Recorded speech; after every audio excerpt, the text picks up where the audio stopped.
Bonjour les amis, aujourd'hui je suis heureux de vous informer que la semaine prochaine est notre semaine de prière mondiale.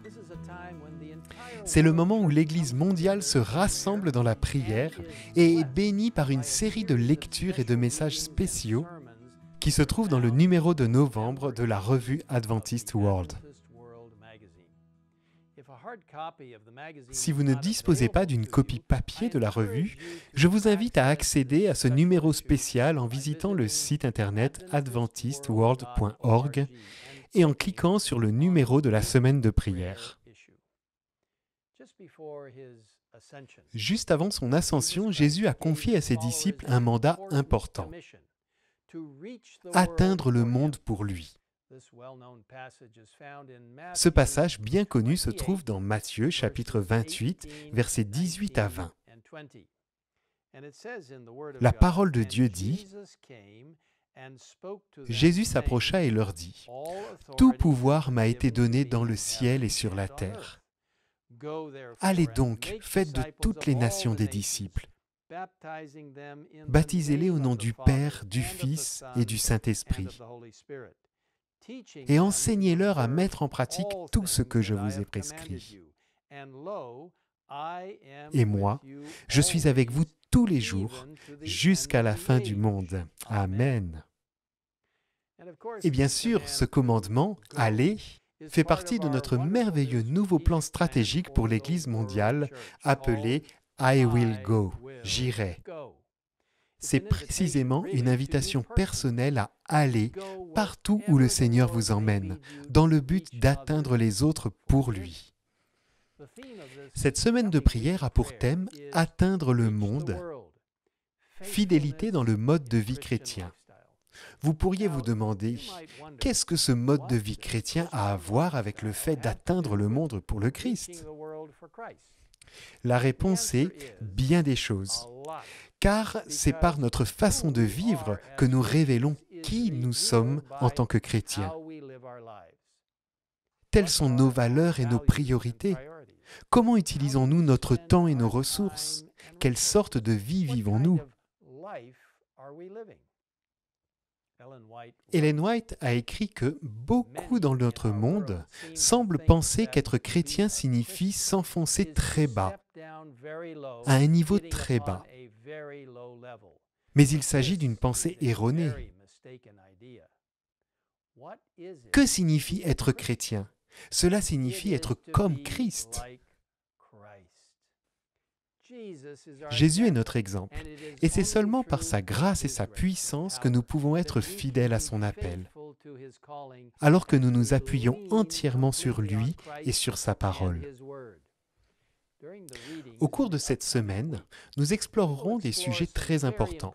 Tout d'abord, nous nous pencherons sur la Bible en tant que fondement même de notre mode de vie chrétien. Nous examinerons comment les valeurs du royaume influencent la vie chrétienne et comment les vertus chrétiennes orientent nos vies. La santé est un aspect très important de notre mode de vie chrétien. Alors que nous considérons Christ comme notre modèle, nous serons vraiment encouragés et inspirés.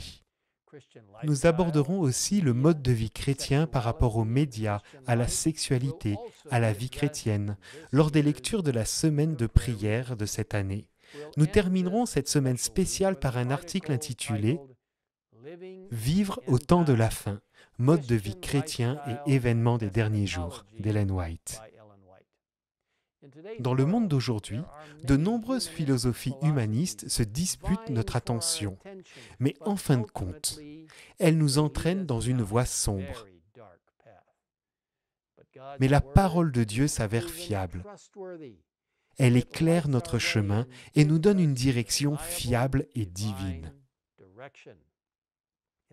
Elle constitue la base même du développement et du maintien d'une relation avec Jésus-Christ et nous permet d'apprendre ce que signifie vivre la vie qu'il désire nous faire vivre. C'est la vérité vivante du Christ, une vérité intemporelle qui transcende toutes les cultures terrestres et nous montre celle du ciel. J'espère que vous vous joindrez à moi pour explorer la relation entre le mode de vie chrétien, tels que révélés dans la parole de Dieu, et le fait d'atteindre le monde pour le Christ. Alors que nous nous consacrons à Dieu et que nous nous abandonnons à lui chaque jour dans nos projets, combien il est important de prendre le temps de le prier et de l'écouter alors qu'il nous parle à travers sa parole. Ta parole est une lampe à mes pieds et une lumière sur mon sentier, dit le psalmiste dans le psaume 119, verset 105. Prions humblement pour recevoir la pluie, l'effusion du Saint-Esprit, pour que Dieu nous aide à vivre pour lui par la puissance que lui seul peut nous accorder. Prions ensemble.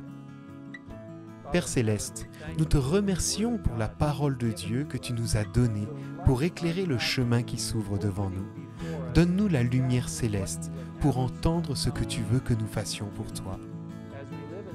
Alors que nous faisons face à ces derniers temps, ces moments difficiles, ceci par le biais de ta parole, de la direction du Saint-Esprit,